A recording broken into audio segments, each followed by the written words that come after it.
Чубан Сейдали, Сабри, Саба эрте бекерлерге келдилер. Кестирме сырыкларынын янында турдулар. Ремзи сырыкларны көтерді, Сейдали Ремзинин атынан түштү. Сабри атны инжир тереклерине багларкен софада Бекир көрүндү.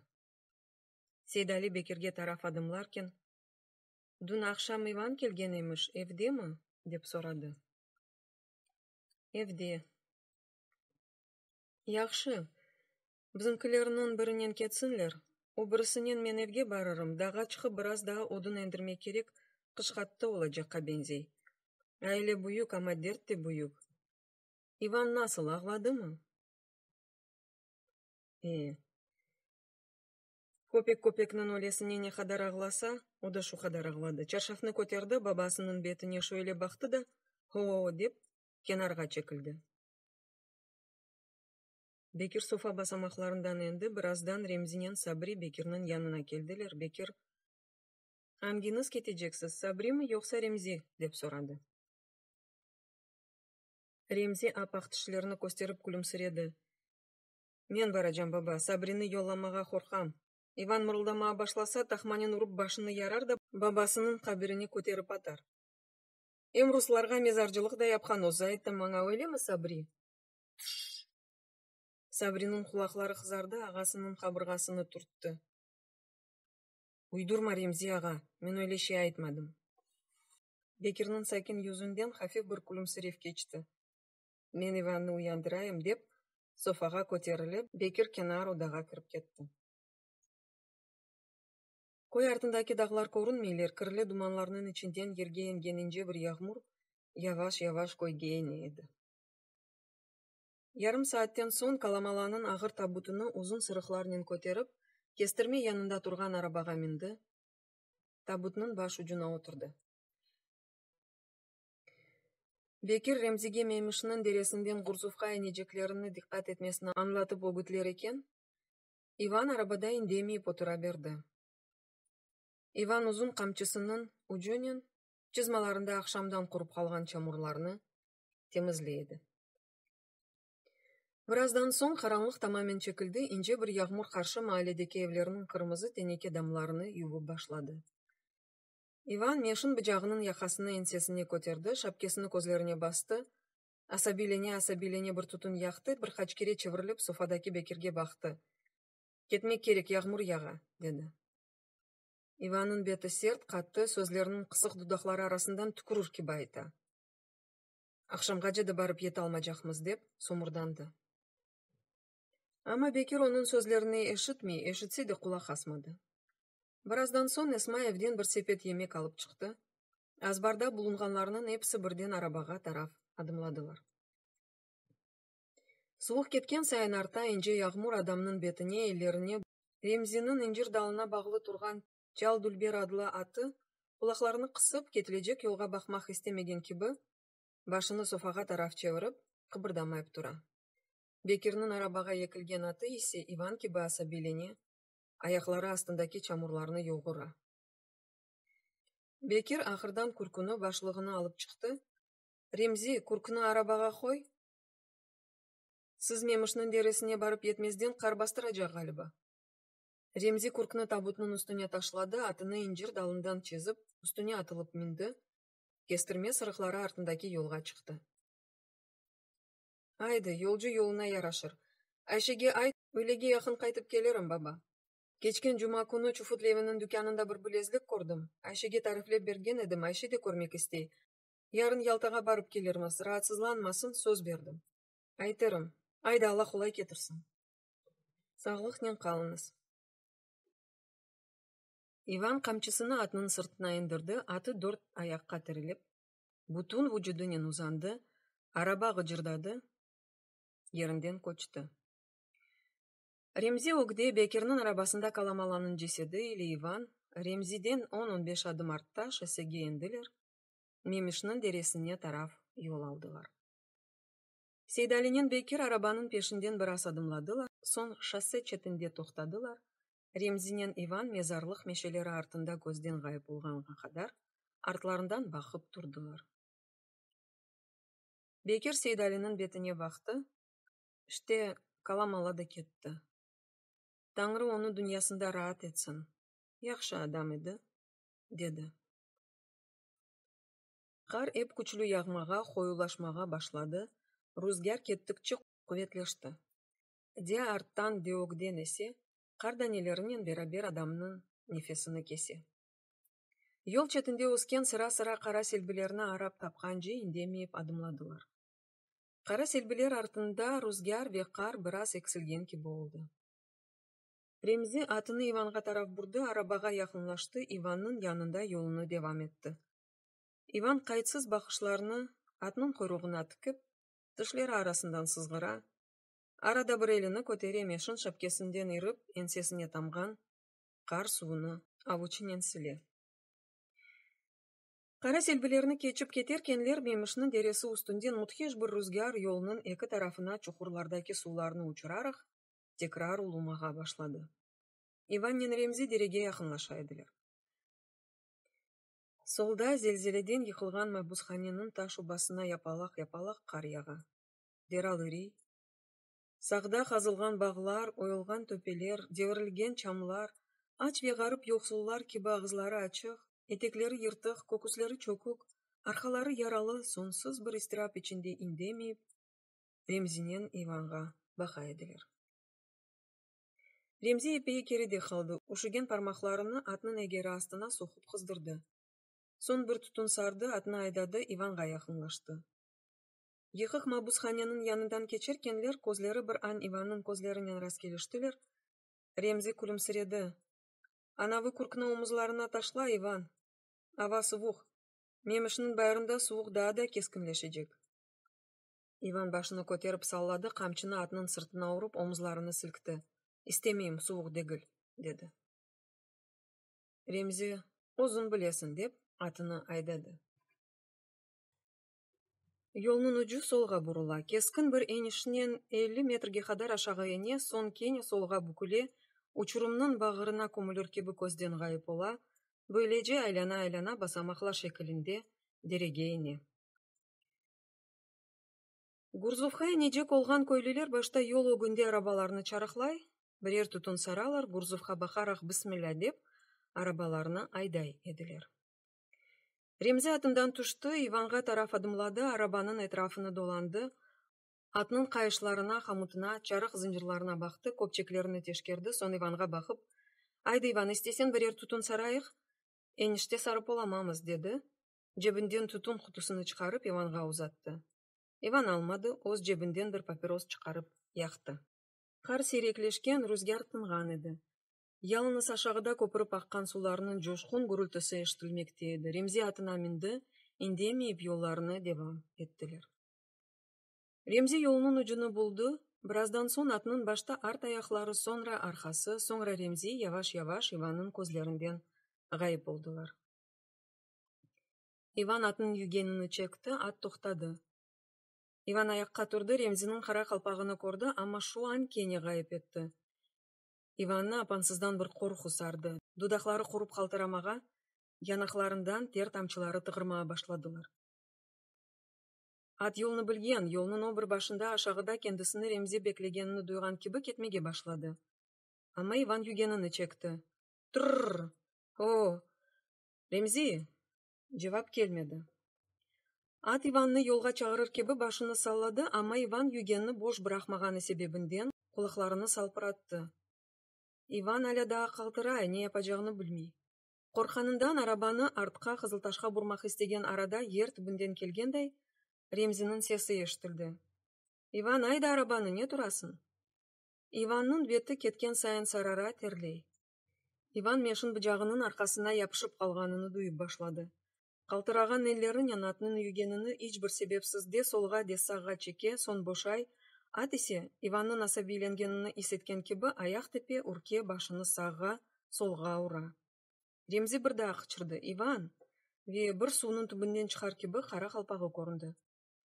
Иван ятышқанға бензейді. Атының үйгенini чекті, серек тішлері арасындан қырмызы тіліні чықарды, құрақшыған дудақларыны ялады, ағызны қапатты, ченгелері сықылды, бұрынынан нефес аларақ, «О!» деп атны айдады. Бір-екі дақадан төпеде yolның башына келіп тоқтады.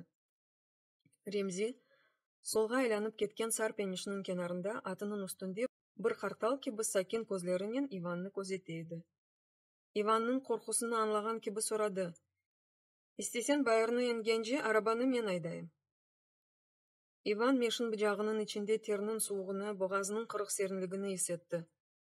«Айда», деді. Иван арабадан тұшты, yolunun ucuna taraf adımladı. Fakat Remzi'ye yakınlaşmadan arkasında tekrar bir sıcaklık, bir alev duydu. Çengeleri garip kaltıramağa başladı. Иван тоқталды. Remzi atından tuşup uçurum çetinde Ivan'ı bekleydi. Rüzgar biraz tındı, seyrek sepelek düşken kar daneleri beyaz çubinler gibi uçuşup, Remzi'nin kara kalpağına ep konalar. Иван bir an kendisini Remzi turgan yerde uçurum çetinde tasavvur etti. Tekrar kaltıradı, birden arkasını Remzi'ye çevirdi. «Arabanı men aydarım», dedi. «Sen mi? Muqayt ol?» «O, ne men iç araba aydamadı mı yoksa?» Atını biraz daha o geçek, arabanın ok köpçekleri enişinin ucunda turar turmaz art köpçeklerini çarıkla. «Bilem. Sen arabaga minme, atının başını sıkıp tut, sol tarafında adımla, aydı. Bu ketişinin Gurzuf'a öyle gece de barıp yet almayacakmız. Gurzuf'tan son da epey yolumuz var. Men Ayşe'ge söz verdim. Öğle halinde kaytıp barmalıyım. Çabuk ol, anladın mı?» «O, anladım». Иван yokuşqa çıktı, atının başı ucunda turdu. Dizleri hala da garip kaltıraydı. Şapkesini ensesine itedi, sılak saçlarından kıyar tuşusunu andırgan bir ter kokusu burun teşiklerine toldu. Remzi tekrar seslendi. Иван iki elini birden Ayvan'ın başına köterdi. Fakat onun ellerinde igrenç bir şeyini hissetken gibi başını birden sağa suvurdu. Иван'ın gözlerinde kayın kıvılcımlar tutaştı. Иван ellerinin Ayvan'ı yatıştırıp olamayacağını anlağanının құтырмаға rusça sөгінмеге başladı. Ты татарская кобыла, убью тебя, как собаку. At başını көтерген, Иванға күскен, аяқларını yolға батырған, құлақларını тіккен алда sık nefes ala. Uçurum başında turgan Remzi iki elini atının ensesine koydu, ellerinin üstüne egildi. Zornen bir şey yapalmasın, Иван, buna Bekir'nin atı derler. Bekir onunla kızının laf etkendey laf eter. At sert sözge alışmağandır. Yaxşı, nazik laf et. Remzi cümlesinin sonuna çıkıp yetiştir almadı. Иван elini salladı. Sirek tişleri arasından yerge tükürdü. Atının başına uzanarak burnundan sumurdandı. «O, musulman. Men ketmem de sen ketersin. Men degil sen. O, korkmam». At ona başını tutturmağa istemedi. Иван daha beter kuturdu. Ayxırarak aşağıdan yukarıda atının dudaklarına güçlü bir yumruk endirdi. At art ayaklarında turdu, vahşi bir kişnevnen dağlarını seskendirdi. «Иван, delirdin mi Иван? O, убью вас!» Remzi atından atlamağa vakit bulamadan Иван kamçısını havaga көтерді, iki parmağını ağzına soktu ve mutqış bir ıslık çaldı. «Иван!» Bir ıslıkda kamçı şah patladı, at vahşi kişnedi.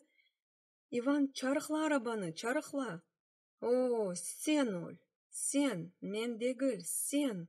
Kamçı ve ıslıkla beraber at birden ok gibi okge atıldı. «Hain!» Arabadaki tabut sıçrap takırdadı, enişinin tirseginde araba avdarılmağa başladı. Eki at ayaklarının son kesaniyelerinde art ayakları üstüne turdular. Eki ağırdaş gibi biri-birilerini kucakladılar, kişnediler, ecel sedaları kopardılar. Remzi'nin hain degen sözleri coşkun derenin sularında boğuldu. Sükunet gayet ağır edi. Havada kar daneleri beyaz çibinler gibi yerge konmayıp, ağırdan yavaş uçuşmaktalar. Töpe üstünde tek Иван var edi. Dünya ağır, terin bir sükunetke daldı. Aşağıda dere Bekir'nin iki atını, Ayşe'nin Remzi'sini, Kalamalanın cesedini oğuz derinliklerine algan edi. Иван'ın sesi çıkmay. Remzi'ge babasının ölüsüne ne olganının farkına barıp olamağan gibi tura. Fakat şu kadarlığını bile, Remzi'ye bediyen yok. Bayırdan enip olamayacak. Remzi onu öldüre almayacak. Onu bir kimse memeşinin deresine etip attırmayacak edi. Шайтушыныркен апансыздан Иванның көзлері огынде Энвернің атешлі көзлері, Чубан Сейдалінің қалын акимсесі мағрур бияз башы, Бекернің чатық қашылары жанланды, аяқларындан, тізлерінден қалбінен мұтхиш бір қалтырама кечті, аз қалды йықылмаға ерге чөкті. Кендіні далындан қопқан бір имдатсыз япрақ кебі есетті, эки елінен топрақны хармалады, sonra фырланып аяққа тұрды, бірден қачмаға башлады. Ама қайда қачмақны білмеді. Асфальт шосені булды. Сағда Қызылташ, солда Ялта.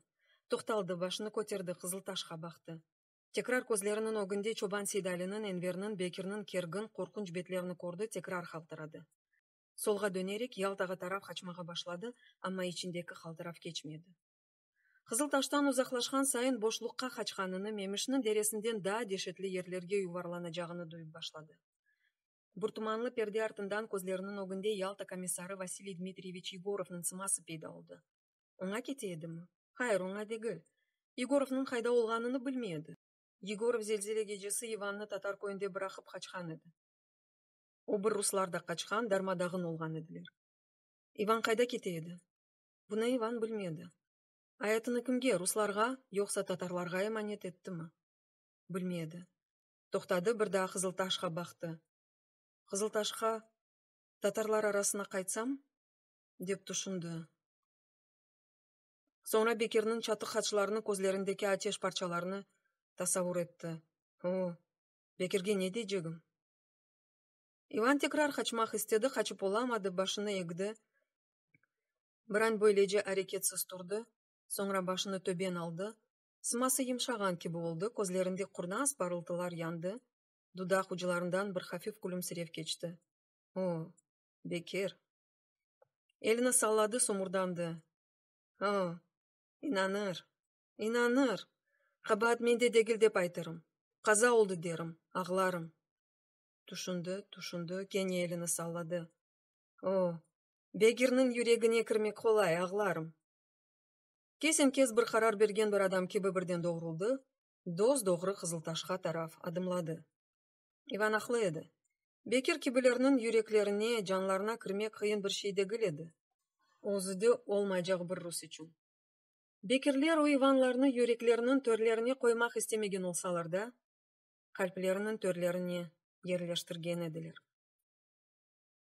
Akşamüstü Қызылташ, Гурзув, Дегірмен көй-көйлерінің сәкенлері omuzlarına иплері, сырықларына алып, мемішінің дересіне келділер.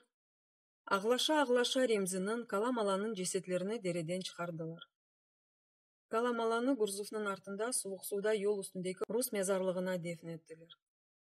Ертесі күні Қызылташының яшлары, келінлер, яш қызлар Ремзінің янығына ер шығардылар. Чықтым дере башына, қаза чықты башыма. Ах, нелер келді, вах, нелер келді, bu gençlikte башыма. Қыш яваш-яваш дағлардан чайырларға, түтін аранларына, көйге, из дұйғысыз тарлаларға, бағларға енді. Дүния веаят сүкунетлерге көмілді. Тек Айше бір автақадар мемішінің байырына барды да қайтты. Ремзінің кечкен yollarında чал дүлберінің izlerini опты, ağladı. Sonra derені unuttu. Қыш бойы Эркун келін қаяның астына барып келді. Құрақшып қалған көзлерінен Айше қаяға япышып қалған таш келінге бақып, барына бекледі.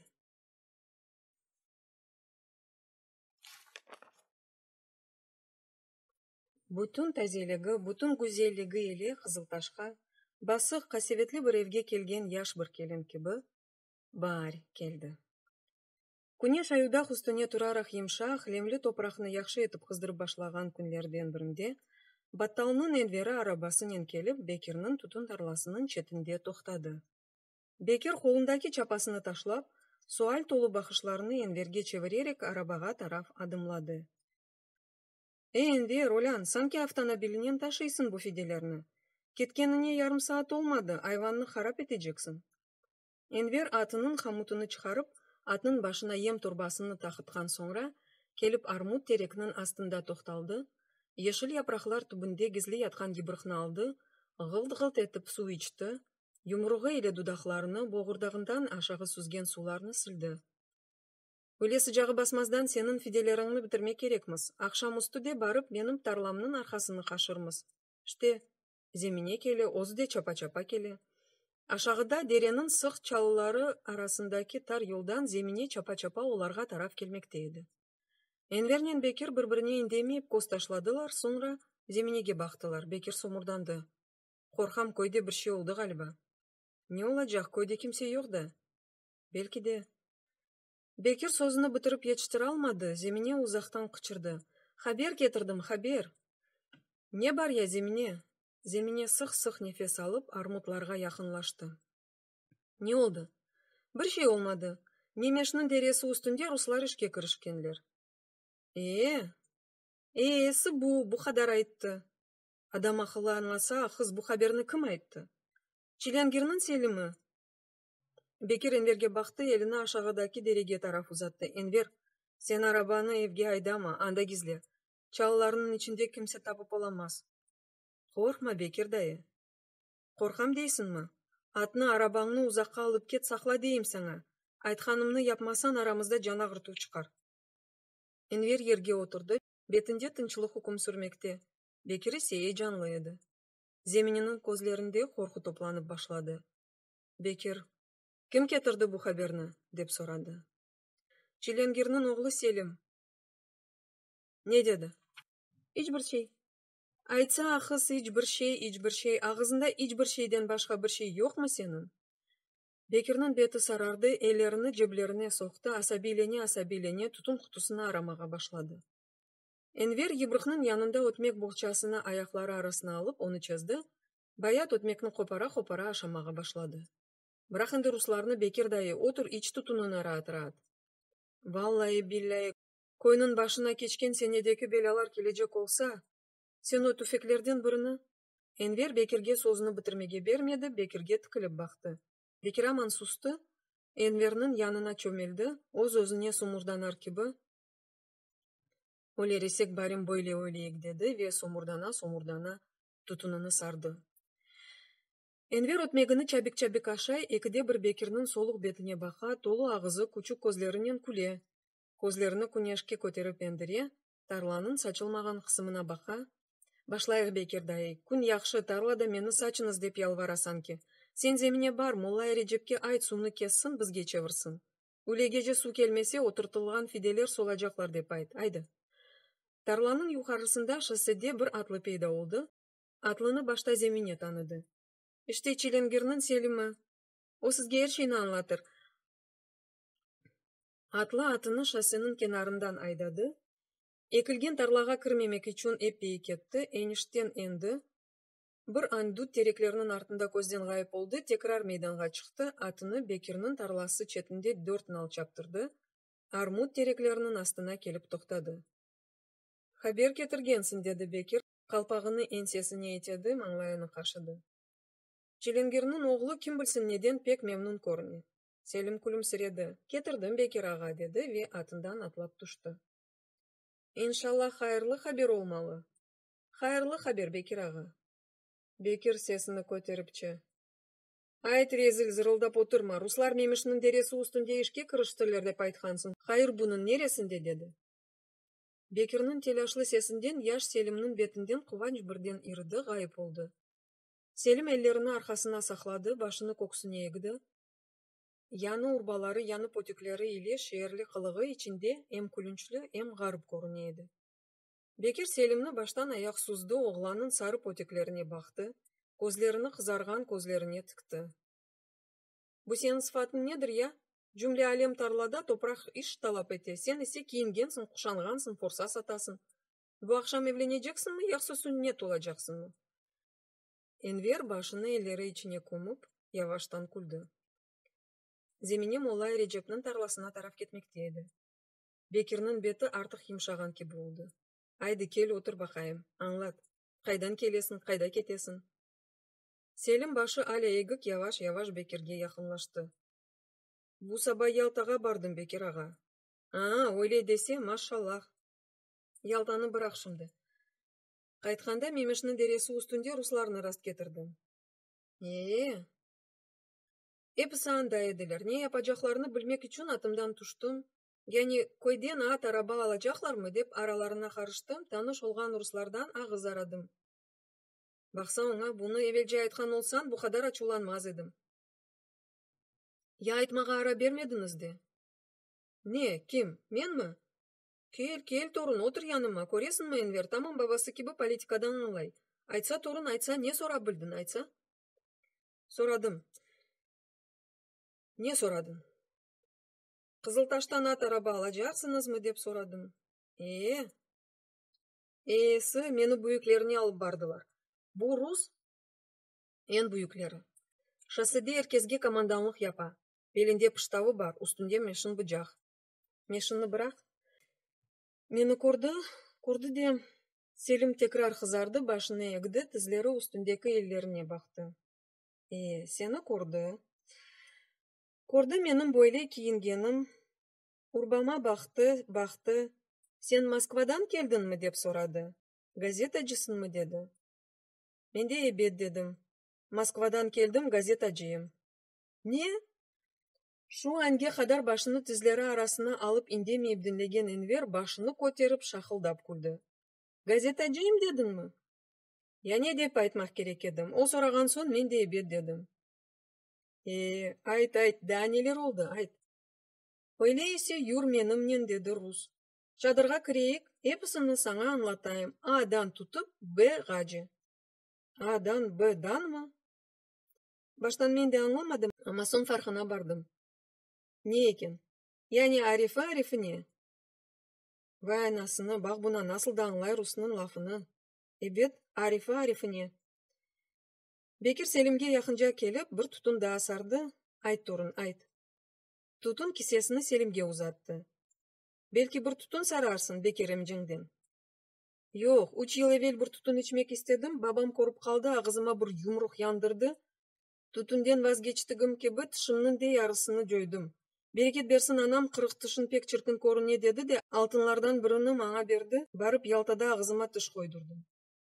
Selim ağzını açtı, parmağının altın tışını aradı, buldu. İşte bu. Aferin, yakşı tış. Aydı yakşı. Son Rus ne dedi? Evet, Rus.